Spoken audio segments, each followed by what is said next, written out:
Vous avez prié, vous avez crié, peut-être tous les soirs, peut-être avec des larmes qui trempent votre oreiller, et pourtant, rien ne change.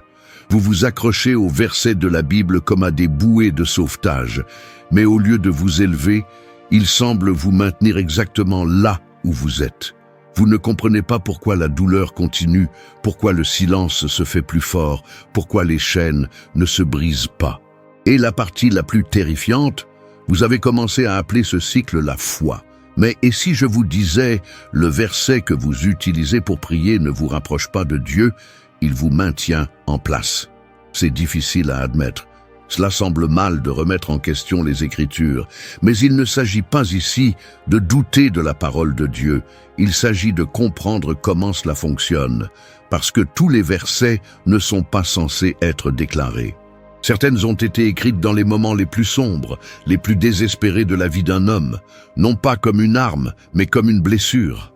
Et quand vous soulevez une blessure et que vous la portez comme une armure, vous ne trouvez pas la guérison. Vous vous évanouissez lentement, c'est ce que l'on appelle de la dévotion. Il y a des chrétiens, des milliers, voire des millions, qui sont coincés. Non pas parce qu'ils manquent de foi, mais parce que leur foi s'est entourée de versets de lamentation, de désespoir, de désespoir. Ils prient avec la voix de Job au plus bas. Ils font écho aux cris de David lorsqu'il se sentait abandonné. Ils mémorisent les lamentations et les répètent quotidiennement, pensant que cela honore Dieu. Mais Dieu ne vous a jamais dit de rester dans les lamentations. Il ne vous a jamais demandé de répéter les paroles d'un homme qui avait tout perdu et ne pouvait pas voir la lumière. Ce chapitre est là pour le contexte, pour la profondeur, pour l'expérience humaine, et non pour une répétition sans révélation.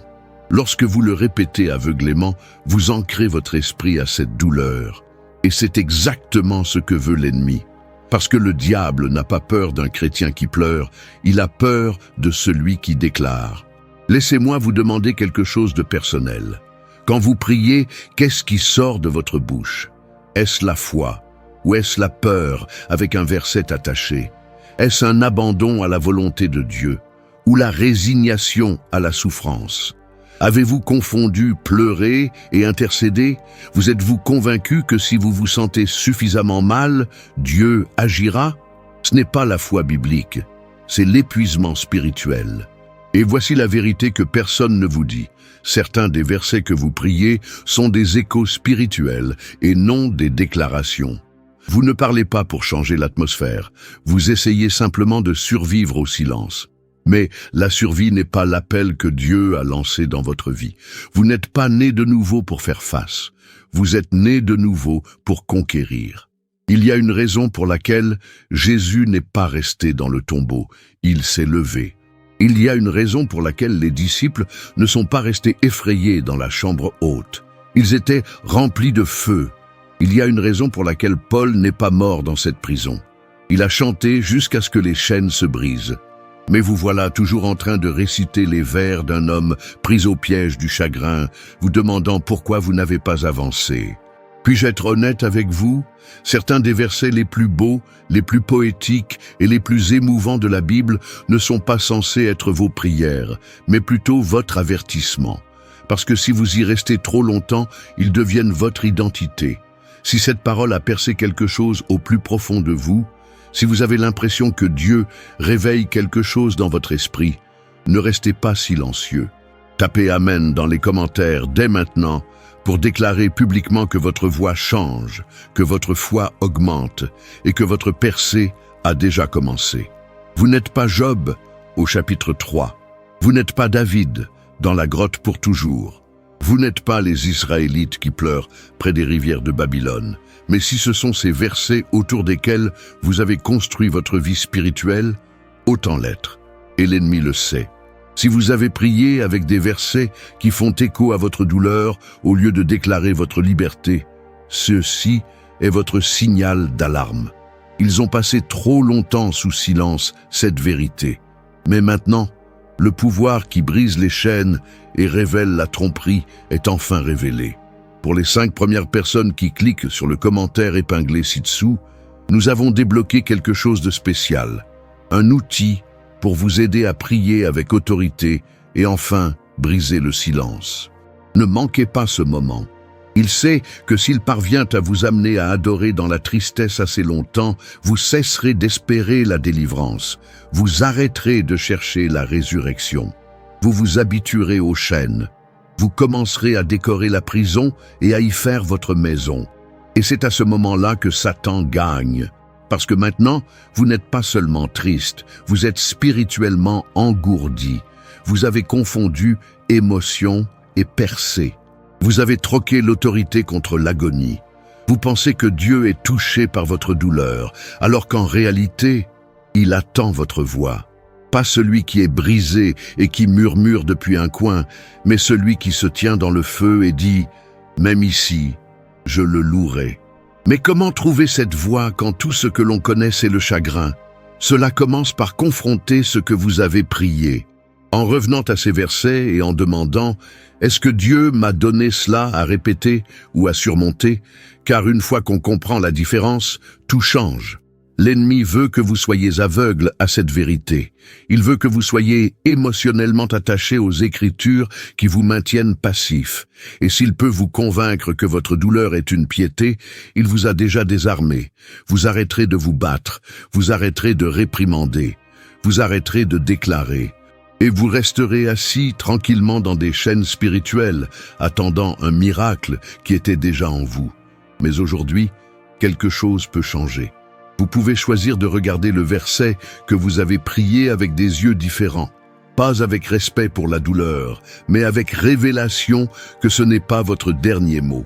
C'est à ce moment-là que Jésus pleure, non pas parce que vous êtes brisé, mais parce qu'il sait que vous n'êtes pas censé rester brisé. Il a déjà payé pour votre guérison. Il a déjà déclaré votre liberté. Alors pourquoi parles-tu encore avec une voix d'esclave? Ce n'est pas juste un autre sermon, c'est un signal d'alarme. Arrêtez de faire des alliances avec des versets de tristesse. Arrêtez de bâtir votre foi sur des fondations de chagrin. Commencez à demander « Qu'est-ce que Dieu a déjà dit à propos de ma liberté ?» Parce que la parole de Dieu ne revient pas nulle, mais elle doit être prononcée avec compréhension. Et si la raison pour laquelle rien n'a changé, c'est parce que vos prières n'ont pas changé. Et si vos mots recyclaient la douleur au lieu de la briser, et si votre verre préféré était votre prison spirituelle. Dans la partie suivante, nous allons exposer le moment exact où Jésus a pleuré à cause de son incrédulité et ce que cela révèle sur la manière dont nous utilisons mal les Écritures, même aujourd'hui. Parce que la parole n'a jamais été destinée à vous maintenir dans les ténèbres. C'était censé vous libérer. Il se tenait devant le tombeau, l'air était chargé de deuil, les larmes remplissaient les yeux de ceux qui l'entouraient, amis, famille, disciples. Et à ce moment-là, alors que la mort résonnait encore dans la grotte derrière la pierre, Jésus pleura. C'est l'un des versets les plus cités de la Bible, Jésus pleura. Juste 2 mots. Mais ces 2 mots ont un niveau de profondeur et de chagrin divin que nous négligeons souvent. La plupart des gens pensent qu'il a pleuré parce que son ami était mort, mais ce n'est qu'une partie de la vérité. Jésus savait qu'il était sur le point de ressusciter Lazare. Il avait déjà annoncé aux disciples ce qui allait arriver. Alors pourquoi ces larmes? Pourquoi cette angoisse visible? Parce que ce qui a vraiment brisé Jésus, ce n'est pas la mort. C'était de l'incrédulité. Il était entouré de gens qui avaient vu ses miracles. Des gens qui avaient entendu ses paroles, marché avec lui, mangé avec lui. Ils le connaissaient. Et pourtant, face à la perte, leur foi s'est effondrée.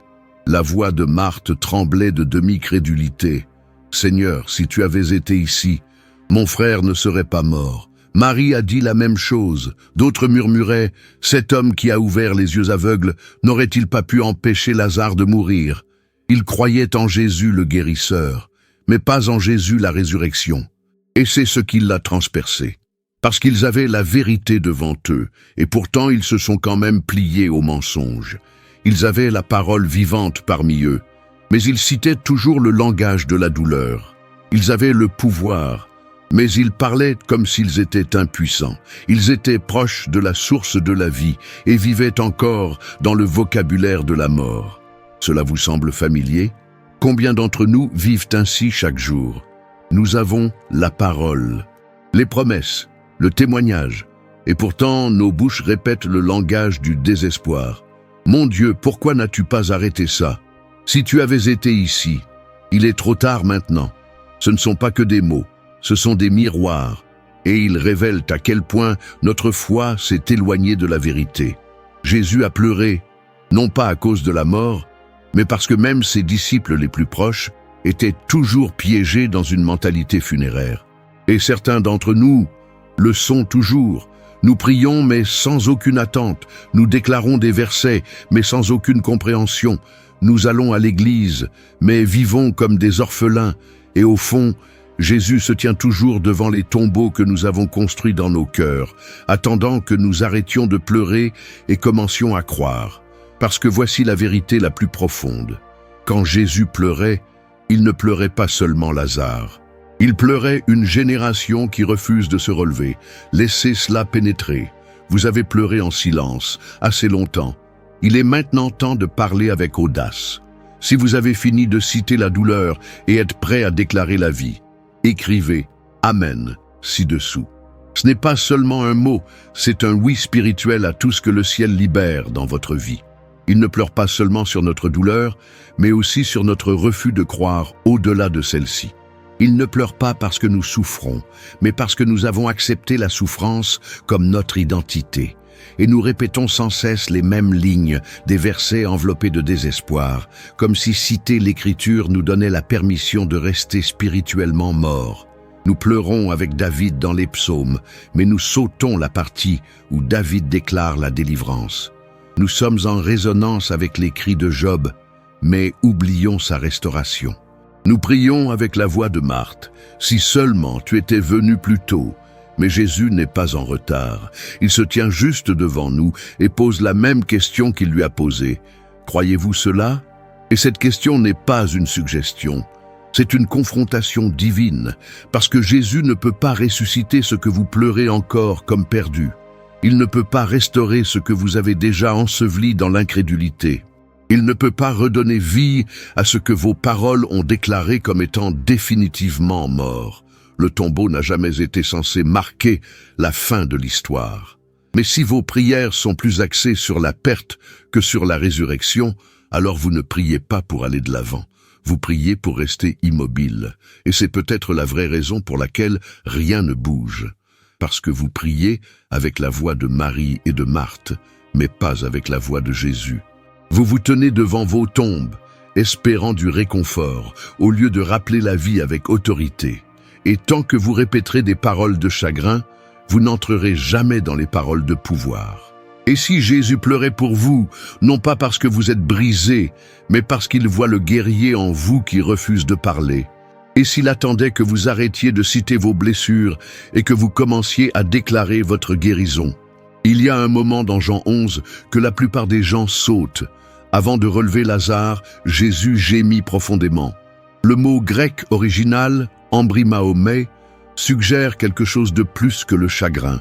C'est un mélange de colère et de chagrin. Une sainte frustration. Pourquoi? Parce que la résurrection était dans la pièce. Et pourtant tout le monde agissait comme si l'histoire était terminée. Nous faisons de même. Nous crions à Dieu tout en parlant comme s'il était absent. Nous publions des vers sur nos murs tout en vivant comme s'ils étaient impuissants. Nous allons à l'église et levons la main, mais notre cœur reste enchaîné au même doute. Et Jésus gémit, parce qu'il sait ce qui nous a été donné. Il connaît l'autorité que nous détenons. Il connaît le pouvoir qui a été placé dans nos bouches. Et il ne pleure plus pour Lazare. Il pleure pour nous. Pour tout croyant qui connaît la parole, mais refuse de l'utiliser. Pour tout chrétien qui a accès à la résurrection, mais qui choisit de s'asseoir près du tombeau. Pour chaque enfant de Dieu qui répète des versets de tristesse alors que le ciel attend une déclaration de vie. Le moment où Jésus pleurait était sacré, mais ce qu'il a fait ensuite était encore plus puissant. Il s'est levé, il éleva la voix, et il a appelé Lazare par son nom. Il n'a pas fait une prière poétique, il ne répétait pas les versets de lamentation, il n'a pas chuchoté, il a crié, parce que certaines choses dans l'esprit ne bougent que lorsque votre voix devient plus forte que votre peur.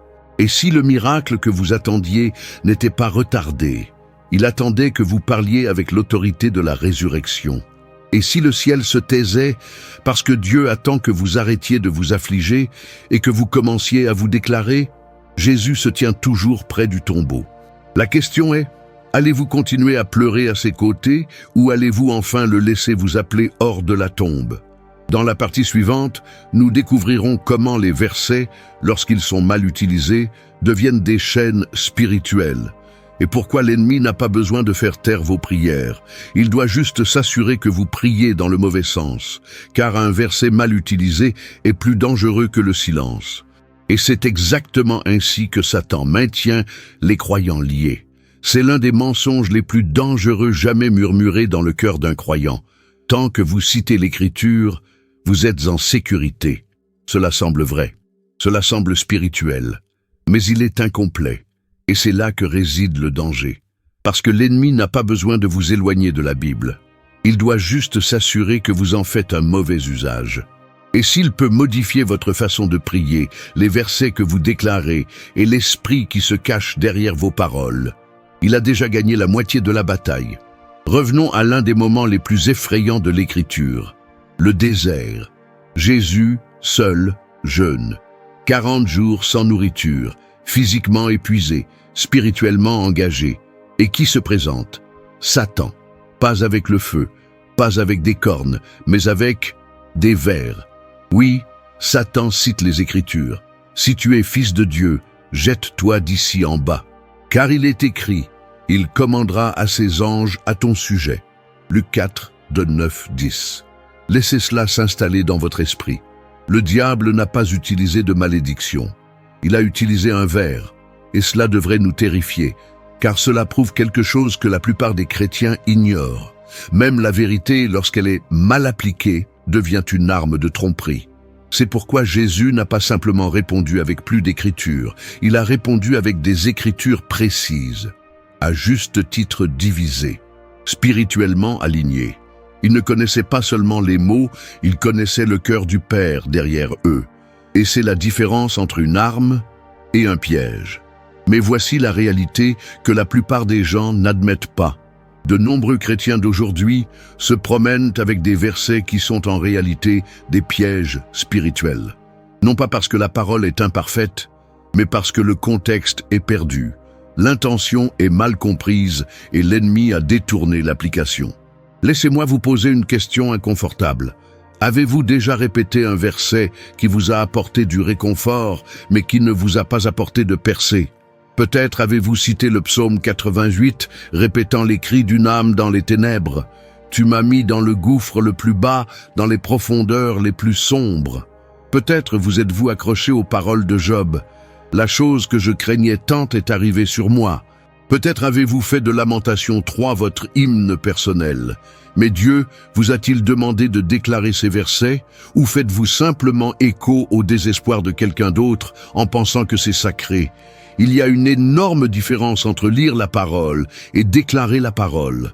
La lecture apporte la compréhension, déclarer apporte l'activation, mais seulement quand c'est fait en vérité, en alignement, dans la foi. Si vous déclarez un verset enraciné dans la peur, le doute, l'abandon, et que vous l'appelez prière, vous ne vous engagez pas dans une guerre. Vous renforcez vos propres chaînes. Et c'est sur cela que compte le diable. Il n'a pas besoin de voler votre Bible. Il a juste besoin de le retourner contre vous. Il a besoin que vous utilisiez vos propres blessures comme une arme, pour envelopper votre traumatisme dans les Écritures, pour spiritualiser votre chagrin.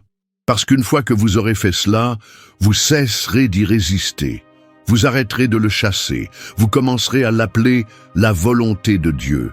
Et vous construirez une théologie autour de votre traumatisme plutôt que de votre témoignage. Laissez-moi vous donner un exemple qui se reflète dans la vie de milliers de personnes. Une femme perd son enfant. La douleur est insupportable. Dans son chagrin, elle ouvre la Bible et atterrit sur Job.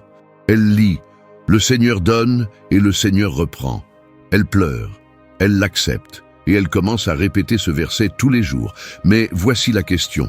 Job avait-il raison lorsqu'il disait cela? Oui, il était émotionnellement honnête, mais était-ce exact sur le plan doctrinal? Pas entièrement.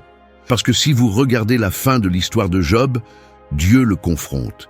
Il dit « Qui est celui qui obscurcit mon conseil avec des paroles sans connaissance ?» Job se repent. Il avoue avoir parlé de choses qu'il ne comprenait pas. Alors pourquoi citons-nous encore ces lamentations comme doctrine? Parce qu'on nous a appris que l'émotion est égale à la vérité. Tant qu'un verset se trouve dans la Bible, on peut le déclarer en toute sécurité. Mais la vérité est plus profonde que cela. Vous devez discerner la différence entre un moment de désespoir et une déclaration divine. Tous les versets ne sont pas destinés à être priés. Certains sont censés être compris, guéris et laissés pour compte. Pensez-y de cette façon. Si quelqu'un écrit une entrée de journal alors qu'il est en dépression, cette entrée est le reflet de sa douleur et non une prescription pour votre vie. De la même manière, certaines écritures sont des cris crus d'hommes au bord de l'effondrement. Oui, ils sont dans la Bible. Oui, ils servent à quelque chose. Mais non, ils ne constituent pas votre fondement. Vous n'avez jamais été censé construire votre vie de prière sur le brisement, mais beaucoup l'ont fait. Ils prennent des vers écrits dans l'obscurité et les utilisent comme mantra de survie. Ils habillent le désespoir en langage spirituel. Et ils se demandent pourquoi les choses ne changent pas, pourquoi la joie ne vient jamais le matin, pourquoi la paix ne traverse jamais la nuit, parce que la parole de Dieu donne la vie, mais seulement lorsque vous l'appliquez avec révélation. Sans cela, l'écriture devient une répétition, écho d'une douleur ancienne, cycle de paralysie spirituelle. Et l'ennemi est heureux de vous laisser continuer à lire, à condition que vous ne vous leviez jamais. Et voici le plus effrayant, vous ne réaliserez même pas que cela se produit. Vous penserez que vous êtes fidèle, vous penserez que vous êtes honnête, mais en vérité, vous êtes coincé dans une situation spirituelle neutre, faisant tourner les roues avec des mots que Dieu ne vous a jamais demandé de prononcer. Et pendant tout ce temps, votre ennemi sourit, parce que votre bouche est pleine d'écriture, mais vide d'autorité. C'est pourquoi Jésus n'a pas seulement enseigné à ses disciples quoi dire, il leur a également appris comment le dire, dans la foi, en alignement, avec le bon esprit. C'est pourquoi l'Église primitive ne se contentait pas de répéter les psaumes. Elle déclarait le Christ ressuscité. Ils ne se sont pas contentés de citer Ésaïe. Ils l'ont réalisé. Ils ne vivaient pas dans les lamentations, mais dans la puissance de résurrection de la parole. Vous ne pouvez pas parler de résurrection si votre bouche est encore pleine de versets funéraires. Et c'est peut-être le véritable changement que Dieu attend, non pas dans votre situation, mais dans votre discours. Parce que la parole de Dieu est une épée, pas une couverture. C'était destiné à couper les chaînes, pas à amortir votre douleur. Il ne s'agit pas d'apaiser vos blessures, mais de les guérir. Mais la guérison vient après la confrontation. Et cela commence par une question difficile. Utilisez-vous la Bible pour déclarer votre liberté ou pour justifier votre captivité? Parce qu'il y a un verset pour chaque bataille, une promesse pour chaque douleur, une déclaration pour chaque retard. Mais si vous vous accrochez toujours aux versets qui font écho à votre traumatisme au lieu de déclarer votre victoire, vous ne sortirez jamais du tombeau. Et le diable le sait. Il n'a pas peur du croyant qui lit. Il craint celui qui déclare avec révélation. Alors qu'allez-vous choisir? Les versets sur les ténèbres de Job, ou les paroles de Jésus, « Je suis la résurrection et la vie », les cris de désespoir de David, ou les déclarations de Paul, « Je puis tout par le Christ qui me fortifie », parce que votre prochaine percée ne dépend pas de votre connaissance des Écritures, mais de la manière dont vous les utilisez. L'enfer craint le croyant qui sait parler. Si vous revendiquez cette vérité, sortez du chagrin et entrez dans l'autorité de la résurrection, alors dites-le fort avec vos doigts, tapez « Amen » dans les commentaires et faites-le savoir. Vous avez fini de rester silencieux. Vous priez toujours avec un chagrin emprunté. Vous appelez toujours la douleur « foi ». C'est votre signe pour arrêter. La vérité a été cachée pendant des siècles, mais elle est désormais entre vos mains. Cliquez sur le premier commentaire épinglé et réclamez votre cadeau exclusif avant que l'ennemi ne vous convainque de rester silencieux un jour de plus. Dans la partie suivante, nous explorerons comment Jésus nous a appris à prier et pourquoi la plupart des croyants modernes font le contraire. Parce que jusqu'à ce que votre bouche s'aligne avec le ciel, votre vie restera mal alignée sur terre. Et vous n'êtes pas né de nouveau pour survivre aux ténèbres. Vous êtes né pour y parler de lumière. Si vous voulez comprendre le véritable pouvoir de la prière, vous devez d'abord désapprendre comment la plupart des gens l'abordent aujourd'hui. Parce que la vérité est dure, de nombreux chrétiens modernes prient d'une manière que Jésus n'a jamais enseignée, jamais modelée et jamais approuvée. Ils prient par habitude, par douleur, par répétition. Ils pleurent, mendient et supplient, parfois pendant des heures. Et pourtant, au fond, ils se sentent toujours impuissants. Non pas parce qu'ils ne croient pas en Dieu, mais parce que leurs prières n'ont jamais été alignées avec l'autorité que Jésus est venu restaurer. Lorsque les disciples ont demandé à Jésus « Seigneur, apprends-nous à prier », ils ne demandaient pas seulement un rituel, ils cherchaient désespérément à comprendre la force qui faisait bouger le ciel lorsqu'ils parlaient. Ils avaient vu les miracles, ils avaient vu les démons fuir, les tempêtes obéir et les maladies disparaître. Et rien de tout cela ne venait de longs monologues poétiques, cela venait de mots courts, précis et imposants. Paix, reste tranquille, lève-toi et marche. Lazare, sors, c'est écrit. Vous remarquez quelque chose? Jésus n'a pas divagué, il n'a pas hésité, il n'a pas remis en question le résultat. Ses paroles étaient vives, directes et chargées de spiritualité. Parce qu'il n'a pas seulement prononcé les Écritures, il les a activées. Chaque mot venait d'un lieu d'alignement divin et non d'une réaction émotionnelle. Maintenant, comparez cela à la façon dont la plupart des gens prient aujourd'hui. Ils récitent des vers sans contexte.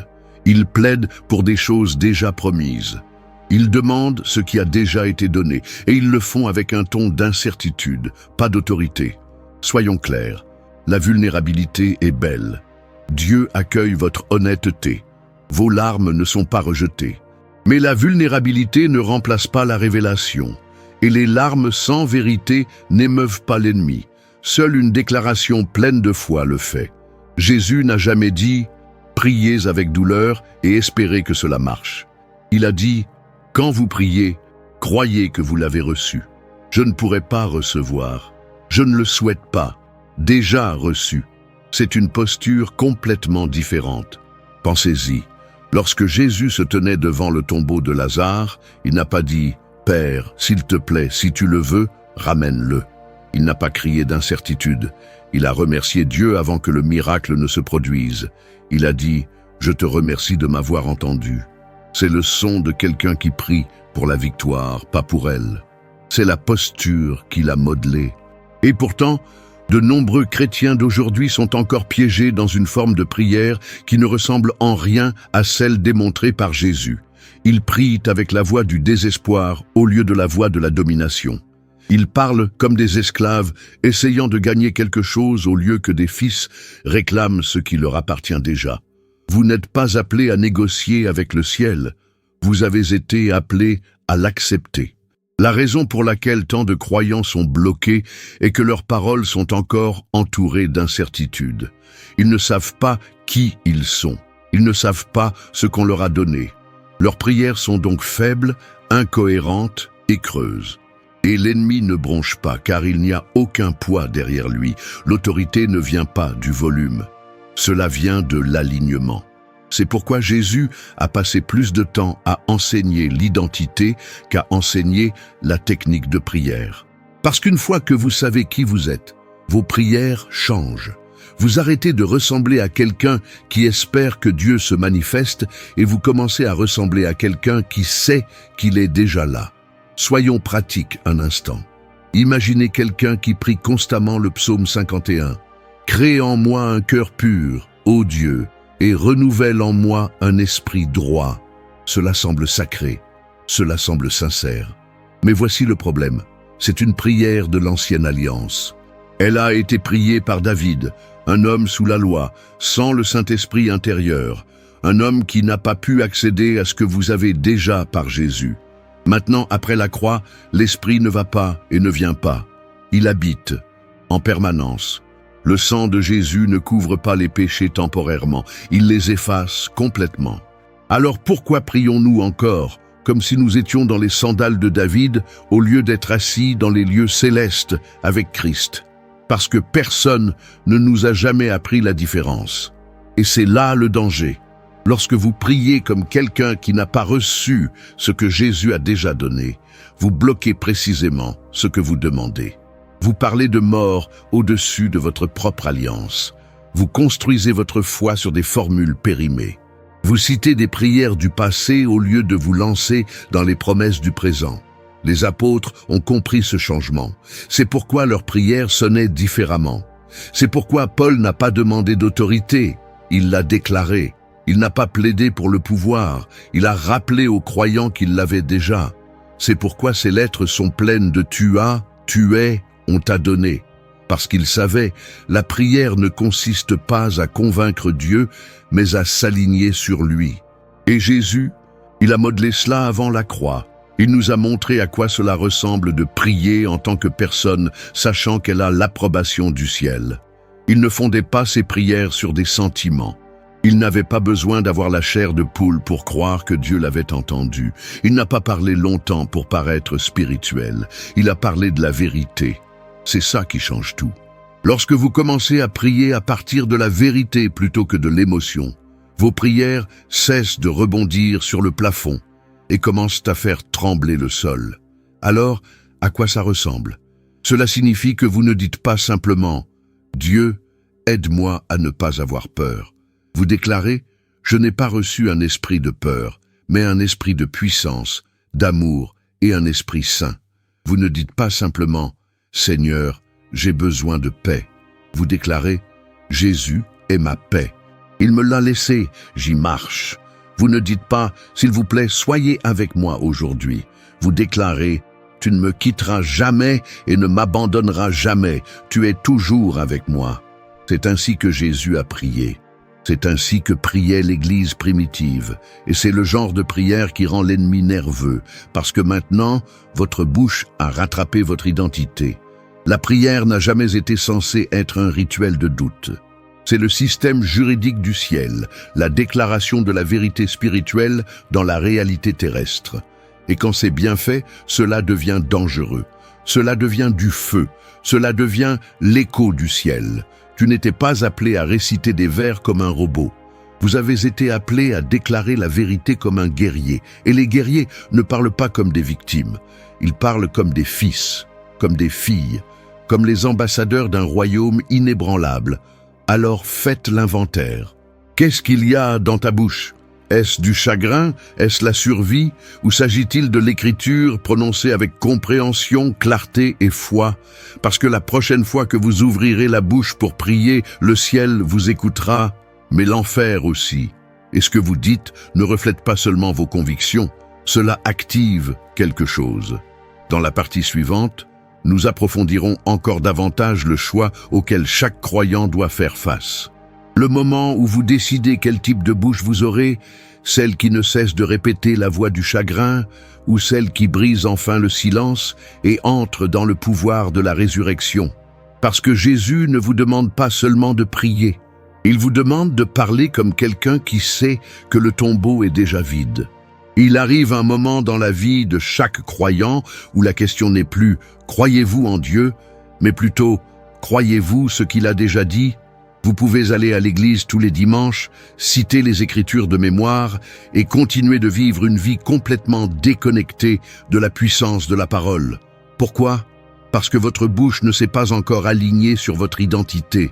Il ne s'agit pas de la fréquence à laquelle vous priez. Il s'agit de ce que vous dites lorsque vous le faites. Et cela nous amène ici, au carrefour, à la décision. Vous avez pleuré, vous avez supplié, vous avez répété des vers nés de la douleur. Vous avez construit un autel par chagrin. Mais maintenant, la question brûle. Êtes-vous prêt à parler différemment?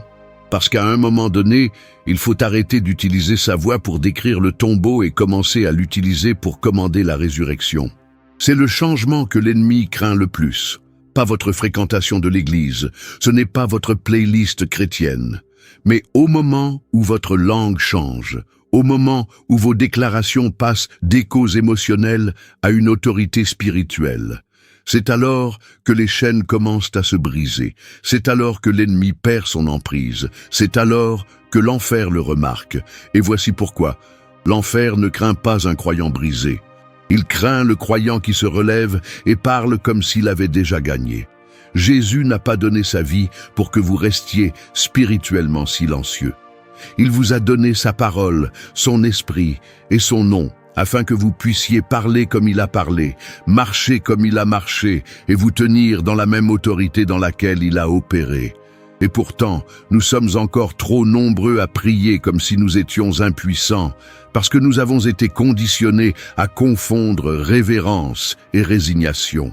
Nous disons, si c'est ta volonté, Dieu, sans comprendre qu'une grande partie de sa volonté a déjà été révélée et libérée, attendant seulement d'être déclarée.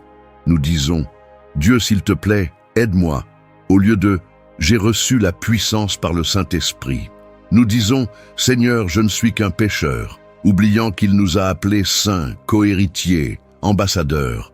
Nous prions avec une tristesse empruntée lorsqu'il nous appelle à l'autorité originelle. Alors, que veux-tu que ta bouche porte à partir de maintenant?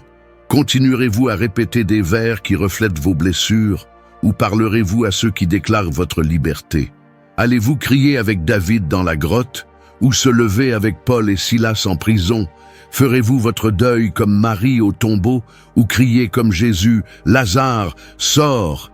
Parce que c'est là que tout change. Ce que vous permettez à votre bouche de libérer devient la base sur laquelle vous marchez. Parlez de la mort, et vous marcherez dans la défaite. Parlez de peur, et votre esprit rétrécira. Parlez de tristesse, et votre âme restera en deuil. Mais dites la parole de Dieu avec révélation, et votre atmosphère commence à changer. Ne vous méprenez pas. Il ne s'agit pas de pensée positive. C'est une guerre biblique. Cela active les lois divines avec votre voix. Le ciel répond lorsque la parole est prononcée avec foi. Les démons tremblent lorsqu'un croyant sait qui il est et parle sans hésitation. La percée ne se produit pas seulement lorsque vous croyez en silence, mais aussi lorsque vous déclarez avec audace. Laissez-moi vous poser une question brute et réelle.